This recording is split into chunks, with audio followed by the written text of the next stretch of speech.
On the surface, the sailboat market looks healthy. Marinas are full, listings are abundant, and asking prices remain stubbornly high. Beneath that calm, decades-old ownership cycles, $20,000 in typical refit costs, and slow-moving inventories hide a buyer pool that may be shrinking fast. This is why the market looks healthy, and why it isn't. So what is masking the real risk right now? At first glance, the sailboat market projects a reassuring calm. Industry reports peg the global market at just over $6.3 billion in 2024, with projections for slow, steady growth into the next decade. Marinas in sailing hotspots, whether along the U.S. East Coast, the Mediterranean, or the Pacific Northwest, are filled to capacity. Waiting lists for slips in prime locations stretch for months or even years, reinforcing the sense that demand remains strong. Online, the picture is equally comforting.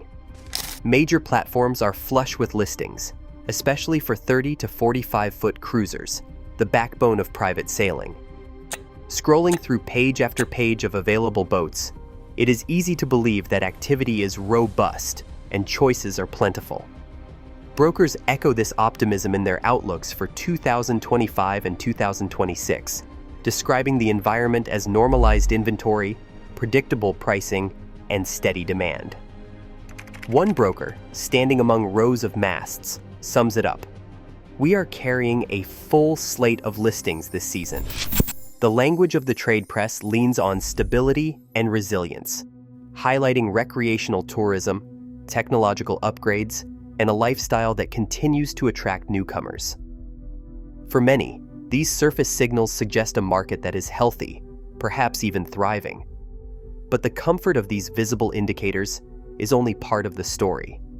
The numbers, the full marinas, and the steady stream of listings all create a baseline, a sense of normalcy and security that shapes how owners, brokers, and buyers interpret the market's true condition. Asking prices for sailboats often resist downward movement, even when demand cools. Owners tend to anchor their expectations to the highest numbers they have seen, sometimes the price their boat could have fetched during the pandemic boom, sometimes the total they have poured into upgrades and repairs. For a 36-foot sloop, it is not unusual to see recent refit bills totaling $20,000, $30,000, even $50,000. New rigging, electronics, sails, and cosmetic work can easily add up to more than half the boat's current market value. Sellers, looking at those receipts, often set their price to recover every dollar spent, regardless of what similar boats are actually selling for. Brokers, meanwhile, have their own incentives. Most are paid only when a sale closes, but in a slow market, it is common for them to keep a long list of boats at optimistic prices. Carrying a full slate of listings signals strength to potential clients and helps maintain the brokerage's visibility, even if many boats linger unsold. Some brokers describe these as shop window listings, boats that showcase the brand, attract inquiries, and keep the phone ringing, even if the likelihood of a sale at the advertised price is slim. Exclusive listing agreements and commission structures often reward brokers for volume and exclusivity, not just speed or realism. The result is a market where the visible numbers, asking prices, and listing counts remain sticky. Owners, anchored to past spending and peak memories, resist price reductions. Brokers, reluctant to alienate clients or lose inventory, keep listings live at high asks. For anyone scrolling through online platforms or walking the docks, the apparent health of the market is reinforced by this slow-moving dance between hope, investment, and business logic. Ownership cycles in the sailboat world move at a different pace than most consumer markets. For many cruising sailboats, the typical tenure between owners stretches from 8 to 15 years. Decisions to sell rarely hinge on small market shifts or seasonal trends. Instead, they are often tied to retirement, changes in health, or a move to a different region. This slow turnover means that even when demand weakens, It can take years before the effects are visible in the number of boats for sale or in asking prices. Seasonal patterns add another layer of delay. In temperate regions, listings surge each spring as owners prepare for the sailing season, then taper off in the fall and winter. Boats that do not sell by summer's end are relisted the next year, sometimes at the same price, sometimes with only a modest reduction. This annual cycle can give the impression of a lively, active market, even if the underlying demand is quietly eroding. Carrying costs play a powerful role in these decisions. For a 35-foot sailboat kept in a marina, annual expenses, including slip fees, insurance, and basic maintenance, often total 10 to 15% of the boat's value. Yet many owners choose to pay these costs for another season or two, rather than accept an offer they see as too low. The hope is that a better buyer will appear next spring, or that the market will rebound. This behavior keeps inventory visible, with many boats sitting unsold for months or years, their for sale signs fading in the sun. Not every boat remains in public view. When owners grow tired of waiting, some take their boats off the market altogether. Others opt for donation to a sailing school or charity, or arrange for the boat to be scrapped. These off-market exits rarely show up in listing statistics, quietly reducing the true number of active boats without leaving a trace in the data. The result is a market where the visible inventory lags behind real shifts in demand, masking the early stages of decline and reinforcing the illusion of stability. On the dock, a 1998 sloop gleams with new rigging, fresh canvas, and a suite of electronics installed just last year.